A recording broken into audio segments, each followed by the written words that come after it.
नमस्कार। ज्योतिषीय श्रृंखला को आगे बढ़ाते हुए बात करेंगे हमारे कुंडली में सुख की स्थिति क्या है। लग्न चार्ट के हिसाब से हमारी कुंडली में सुखेश की स्थिति क्या है, जिससे हमें पता चलता है कि हमारे जीवन में भौतिक सुखों की कितनी मजबूत स्थिति है। यह देखने के लिए हमें सुखेश की स्थिति देखनी होती है, सुख के घर को देखने की स्थिति की ज़रूरत होती है। तो आइए आप सभी के सामने ये एक चार्ट बना हुआ है। मोस्टली लग्न चार्ट ऐसा ही होता है जिसमें 12 घर होते हैं। ये हमने एक उदाहरण के तौर पर ये चार्ट लिया है और ये मेष लग्न का चार्ट आपको देखने से लग रहा होगा। ये 1 2 3 4 5 6 7 8 9 10 11 12 ये आपको 12 तक इस तरह से आपको लिखा हुआ मोस्टली लग्न चार्ट में आपको लिखा हुआ मिलेगा। और ये ज़रूरी नहीं है, यहाँ पर कोई भी नंबर हो सकता है। यहाँ पर 1 जो लिखा हुआ है, यहाँ पर आपको 2 हो सकता है, 3 हो सकता है, 4 हो सकता है, 5 6 7 8 9 10 11 12 1 से लेकर 12 के बीच में कुछ भी हो सकता है। इस कुंडली में इसको हम लग्न कहते हैं, इसको लग्न का भाव कहते हैं। यहाँ पर कोई भी नंबर हो सकता है जिससे हमें ये पता चलता है कि यह व्यक्ति किस लग्न का है। उसी तरीके से 1 2 3 4 लग्न से चौथे घर को हम सुख के घर के रूप में जानते हैं। ये हमारा सुख का घर है। इससे हमें ये पता चलता है कि व्यक्ति के जीवन में उसके लाइफ में कितनी भौतिक सुविधाएं होंगी, वह व्यक्ति कितना भौतिक सुखों से समृद्ध होगा। यह देखने के लिए हमें चौथे घर को देखना होता है। इस घर से हमें यह भी पता चलता है कि उस व्यक्ति का माता के साथ कैसा संबंध होगा, माता के स्वास्थ्य की क्या स्थिति होगी, उसके घर में सुख शांति और समृद्धि होगी या नहीं होगी। यह हमें देखने के लिए चौथे घर को देखना होता है। तो जब भी हम लग्न चार्ट को देख रहे हो और अपने सुख की स्थिति को जानना हो तो हमें चौथे घर पे आना होगा और यह देखना होगा कि यहाँ पर कौन सा नंबर लिखा हुआ है।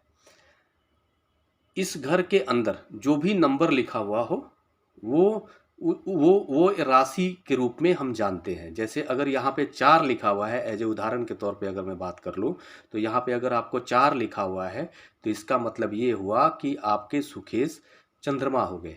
मतलब 4 मतलब कर्क राशि, और कर्क राशि के जो स्वामी होते हैं वो आपको चंद्रमा होते हैं। तो चंद्रमा की स्थिति हमें देखनी होगी कि इस लग्न चार्ट के अंदर चंद्रमा की स्थिति क्या है। चंद्रमा की स्थिति हमें यह देखनी होगी कि चंद्रमा कहाँ जाकर के प्लेस्ड है, कहाँ जाकर बैठा हुआ है।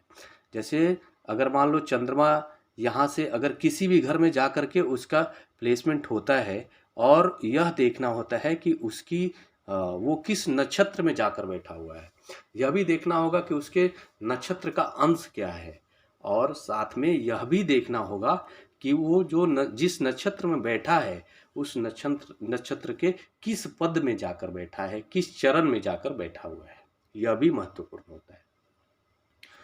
तो सबसे पहले हमें चौथे घर के स्वामी ग्रह की स्थिति को देखना है। अगर हमें यह देखना होता है कि वो केंद्र या त्रिकोण से किसी तरह का कोई संबंध बना रहा है क्या। अगर आपको सुखेश अगर मान लो पंचम हाउस में जाकर बैठ जाता है तो ये एक अच्छा संयोग हम कह सकते हैं। आपको सुख के केंद्र त्रिकोण राजयोग के हिसाब से इसको एक राजयोग के रूप में माना जाता है, अगर केंद्र का अगर त्रिकोण से संबंध बन जाए तो। लेकिन साथ में हमें यह भी देखना होता है कि जहाँ पर वो जाकर बैठ रहा है वहाँ पर कहीं पहले से राहु तो बैठा हुआ नहीं है, या फिर राहु के साथ वो प्लेस्ड तो नहीं है, या फिर राहु से वो दृष्ट तो नहीं हो रहा है, या फिर वो शनि से कहीं दृष्ट तो नहीं हो रहा है। तो फिर आपके सुखों में आपको वो विघ्न पैदा करने की स्थिति पैदा हो जाती है। मतलब आप ये मान सकते हो कि ऐसे व्यक्ति के जीवन में सुख आएंगे, लेकिन फिर वो आपको एक किसी न किसी उनके सुखों में विघ्न पैदा हो जाया करेगा। दूसरा दूसरा जो इम्पोर्टेंट चीज़ है, सुख सुख के घर, ये चौथा घर जो है कि सुख का घर होता है। और ये सुखेश सुखेश की स्थिति देखने के साथ साथ सुखों के जो कारक ग्रह है वो आपको शुक्र होता है। तो सबसे महत्वपूर्ण यह भी है कि हमें कुंडली के अंदर शुक्र की स्थिति को देखना बहुत ही महत्वपूर्ण है कि शुक्र कहाँ पर जाकर बैठा है, किस नक्षत्र में जाकर बैठा है, और उसका बल बल अंश कितना है। वो अगर अंश बल की अगर बात करें तो अंश बल उसका कितना है, ये बहुत ही महत्वपूर्ण है। वो कहाँ पर जाकर बैठा है और कितने अंश बल के साथ बैठा है, किस नक्षत्र में जाकर बैठा है, उस नक्षत्र के किस पद में जाकर बैठा है। साथ में यह भी देखना होता है कि अगर शुक्र शुक्र अगर मान लो वो किसी ऐसे ग्रह के साथ जाकर बैठा है, अगर मान लो शत्रु राशि में जाकर बैठ गया, तो वहाँ पर शुक्र वो अपना अच्छा फल नहीं देगा। वो उस कुंडली में ये माना जाएगा कि शुक्र की स्थिति कमज़ोर पड़ गई। तो जब अगर कुंडली में शुक्र की स्थिति कमज़ोर पड़ जाती है तो व्यक्ति के जीवन में जो भौतिक सुख सुविधाएं हैं उसके जीवन में आपको कमी देखने को मिलती है। इसलिए शुक्र बहुत ही महत्वपूर्ण ग्रह है, शुक्र का अच्छा होना बहुत ही ज़रूरी है। लेकिन सबसे बड़ी अच्छी बात यह है कि किसी को भी निराश होने की आवश्यकता नहीं है, क्योंकि हमारे ज्योतिष शास्त्र के अनुसार अगर किसी के भी कुंडली में कोई भी ग्रह अगर कमज़ोर है तो उसको मजबूत बनाने के लिए समाधान दिए गए हैं। इसलिए निराश और हताश होने की बिल्कुल ज़रूरत नहीं है। ये जस्ट आपको एक नॉलेज के तौर पे बता रहा हूँ कि सुखों की स्थिति जानने के लिए हमें क्या क्या देखना होता है। दूसरा आपको एक उदाहरण समझाऊंगा कि जैसे बहुत सारे लोगों के कुंडली में आपने देखा होगा कि शुक्र ये जो फर्स्ट सेकंड थर्ड और फोर्थ हाउस का जो लॉर्ड है सुखेश सुखेश आपको मजबूत स्थिति में बैठा हुआ है कि वो वहाँ पर बैठने के बाद वो उच्च की स्थिति उसकी बन जाती है। अगर उस ग्रह की स्थिति वहाँ पर बैठने के बाद उच्च की स्थिति बन जाती है तो बहुत सारे लोग ये सोचते हैं फिर तो हमारा सुखेश बहुत मजबूत है, फिर हमारे जीवन में लग्जरी लाइफ होनी चाहिए, लेकिन लग्जरी लाइफ है नहीं। तो ऐसे कंडीशन में आपको केवल सुखेश की स्थिति देखकर आप किसी व्यक्ति के जीवन में कितने सुख होंगे यह आप 100% नहीं प्रेडिक्ट कर पाएंगे। आपको सबसे महत्वपूर्ण यह भी देखना है कि सुखेश के साथ साथ शुक्र की स्थिति क्या है। शुक्र अगर मान लो कमज़ोर हो गया और आपका सुखेश मजबूत है तो ये जस्ट आपको एक ऐसा संयोग पैदा हो गया कि मतलब व्यक्ति के जीवन में सुख अगर आता भी है तो आपको विघ्न पैदा करता रहेगा। वो आपको किसी न किसी विघ्न के कारण आपके सुख कम हो जाया करेंगे या आपको सुखों में बाधा के रूप में आता रहेगा, आपको कुछ न कुछ विघ्न पैदा होता रहेगा आपके सुखों में, ऐसी स्थिति पैदा हो जाती है। तो आपके सुखेश के साथ साथ आपके शुक्र का मजबूत होना बहुत ही महत्वपूर्ण है, शुक्र कहाँ जाकर बैठा है। दूसरा हमें यह भी देखना होता है कि जो सुखेश है सुखेश का अंश बल कितना है, शुक्र का अंश बल कितना है। अगर सुखेश भी अच्छा है फिर शुक्र का भी अंश बल बहुत अच्छा है और सुखेश भी जाकर एक अच्छे नक्षत्र में जाकर बैठा है और शुक्र भी किसी अच्छे नक्षत्र के साथ में बैठा है और अच्छा एक संयोग बना रहा है। तो फिर ऐसे कंडीशन में यह देखा जाता है कि व्यक्ति के जीवन में सुख सुविधाएं अच्छी खासी देखने को मिलती है। लेकिन एक जब सुख की स्थिति को देखना होता है तो सुख की स्थिति को देखने के साथ साथ हमें यह भी देखना होता है कि जो सुखेश है वो किस घर में जाकर बैठा है। अगर मान लो कि वो सुखेश एक ऐसी जगह पे जाकर बैठता है जहाँ पर जाने के बाद में वो आपको उच्च की स्थिति उसकी बन जाती है उस ग्रह की, लेकिन वो अपने से आपको किसी त्रिक भाव में तो जाकर नहीं बैठ गया। जैसे मान लो यहाँ से अगर वो चलता हुआ आया और छठे भाव में जाकर बैठ गया, मतलब खुद से उसकी अपने से अगर छठे घर में जाकर बैठता है, अपने से अगर आठवें घर में बैठता है जाकर, तो ये एक अच्छी स्थिति नहीं मानी जाती है।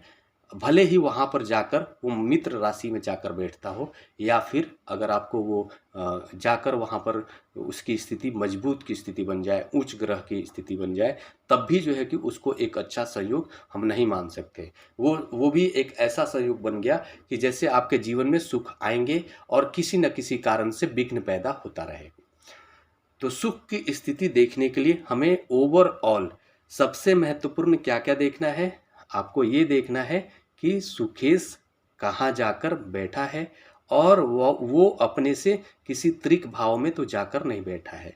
दूसरा यह देखना है कि वहाँ पर जाकर अगर बैठा है, किसी अच्छे भाव में जाकर बैठा है, त्रिक भाव में नहीं बैठा है, तो वहाँ पर वो किस नक्षत्र में बैठा है और उस नक्षत्र के किस पद में बैठा है, यह भी महत्वपूर्ण है। अगर वो किसी अपने से अपोजिट अपोजिट स्वभाव वाले नक्षत्र के स्थिति नक्षत्र में जाकर तो नहीं प्लेस्ड हो गया है, जहाँ पर उसका जो नक्षत्र का स्वामी ग्रह है उसका दुश्मन है। अगर मान लो कोई चंद्रमा, सपोज करो इस कुंडली के अंदर चंद्रमा है सुखेश, और चंद्रमा जो है किसी ऐसे चंद्रमा जो आद्रा नक्षत्र में जाकर प्लेस्ड हो जाता है, तो ये भी एक अच्छा प्लेसमेंट नहीं माना जाएगा। यहाँ पर भी आपको सुखों में, उस व्यक्ति के जीवन में सुखों में कमी देखने को मिलता रहेगा। उस व्यक्ति के माता के स्वास्थ्य में आपको कमी देखने को मिलता रहेगा, सुखेश अगर जाकर आद्रा नक्षत्र में प्लेस्ड हो जाता है तो। ये एक बहुत ही महत्वपूर्ण है। तो ओवरऑल जब हम कुंडली का विश्लेषण करते हैं, तो विश्लेषण करते वक्त हमें यह देखना होता है कि सुखेश की स्थिति किस ग्रह में जाकर बैठा है, नक्षत्र अंश क्या है, नक्षत्र का अंश बल कितना है, और किस पद में बैठा है, वो किसी अपोजिट नक्षत्र में तो जाकर नहीं बैठा है। साथ में शुक्र की स्थिति क्या है, शुक्र भी किसी अपने से अपोजिट नक्षत्र में जाकर तो प्लेस नहीं हो गया है, और उसका नक्षत्र का अंश बल कितना है, पद कितना है। साथ में इन दोनों के ऊपर किस ग्रह की दृष्टि है, वह भी बहुत ही महत्वपूर्ण है। अगर मान लो कि सुखेश बहुत ही अच्छी जगह पर जाकर बैठा है, और उसके साथ साथ सुखेश पर अगर जुपिटर की दृष्टि पड़ जाए, अगर गुरु का वहाँ पर दृष्टि पड़ जाए, तो ये अपने आप में बहुत ही अच्छा एक संयोग माना जाता है कि व्यक्ति के जीवन में अगर दुख आते भी हैं तो गुरु के प्रभाव की वजह से वो दुख टल जाता है, और तुरंत वो सुखों में तब्दील हो जाता है, तुरंत उसके घरों में फिर सुख भी जल्दी से आ जाते हैं। अगर किसी और कारणों से अगर विघ्न पैदा होता भी है तो ये भी हमें देखना होता है कि सुखेश के ऊपर किसकी दृष्टि है, सुखेश जहाँ पे जाकर बैठा है वो किस ग्रह के साथ में युति बना रहा है, किस ग्रह के साथ बैठा है। इन सारे चीज़ों को देखने के बाद में फिर हमें पता चलता है कि व्यक्ति के खुद के जीवन में कितना ज़्यादा स्ट्रांग सुख की स्थिति है। इसी के साथ आप सभी से मैं यह भी कहना चाहूँगा कि आज से मैं एक नए चीज़ों को शामिल कर रहा हूँ अपने इस ज्योतिष की श्रृंखला को आगे बढ़ाते हुए। जो भी लोग हमारे चैनल को सब्सक्राइब करेंगे उन लोगों को एक अपॉर्चुनिटी है कि वे लोग कमेंट करके अपना DOB, टाइम, प्लेस और अपने नंबर को वो नीचे ड्रॉप कर सकते हैं, या मेल कर सकते हैं, या फिर हमें मैसेज कर सकते हैं, और एक लकी ड्रॉ के तौर पे कुछ लोगों को सिलेक्ट करके उनको फ्री ऑफ कॉस्ट उनके कुंडली का विश्लेषण किया जाएगा। लेकिन उसके बदले बस एक रिक्वेस्ट है, हमारे चैनल को ज़्यादा से ज़्यादा लाइक, शेयर और सब्सक्राइब करें। मैं समझता हूं कि अब आप लोग ऑलमोस्ट जो है कि समझ गए होंगे कि सुख, अपने कुंडली के अंदर सुख की स्थिति को देखने के लिए किस तरह से हम जान सकते हैं कि हमारे कुंडली में सुख की स्थिति क्या है, और सुखेश की स्थिति क्या है, हमारे जीवन में कितना सुख हासिल होगा। और इसी के साथ मैं ये भी कहूँगा कि आपको सुख जीवन में जो है कि हर व्यक्ति चाहता है कि उसके जीवन में सुख आए और एक अच्छा जीवन यापन व्यतीत करे। तो मैं यही कहूँगा कि किसी के भी कुंडली में अगर सुखेश की स्थिति नकारात्मक है तो बिल्कुल हताश होने की आवश्यकता नहीं है। आपको बहुत सारे ऐसे सॉल्यूशन है, बहुत सारे ऐसे उपाय हैं ज्योतिष में जो आपको सुखेश की स्थिति को मजबूत बना सकता है। लेकिन आप ये बिल्कुल ऐसा नहीं सोचे कि मैं किसी भी पूजा पाठ और आपको किसी भी ऐसे महंगे सॉल्यूशन की तरफ आपको इशारा कर रहा हूँ। बिल्कुल ऐसा नहीं है, बहुत ही छोटा सा सॉल्यूशन होता है। आप मंत्रों का जाप करके आप घर के अंदर आप कुछ विशेष जो मंत्र हैं उनके जाप करके आप घर के अंदर सुखों की स्थिति को बढ़ा सकते हैं। उसमें से एक खास मंत्र है महामृत्युंजय मंत्र। अगर किसी के भी कुंडली में अगर सुकेश की स्थिति मजबूत नहीं है, घर में अशांति फैला रहता है, तो ऐसी स्थिति में उस व्यक्ति को बिल्कुल ही शुद्धता के साथ में एक खास नियमित समय पर अगर वो व्यक्ति महामृत्युंजय मंत्र का जाप करता है, डेली अगर एक रेगुलर रूटीन में जाप करता है, एक खास समय को निर्धारित करके जाप करता है, तो उसके धीरे धीरे उसके घर के अंदर सुख शांति और समृद्धि बढ़ना शुरू हो जाता है। साथ में उसके सुकेश की स्थिति भी मजबूत होने लगती है। ये बिल्कुल फ्री ऑफ कॉस्ट सॉल्यूशन था जो मैंने आप सभी को बताया, और सबसे मजबूत सॉल्यूशन है। इसके अलावा कोई और सॉल्यूशन में जाने की आवश्यकता ही नहीं है। इसी के साथ फिर अगले विषय पर बात करने के लिए आप सभी के बीच उपस्थित होऊंगा।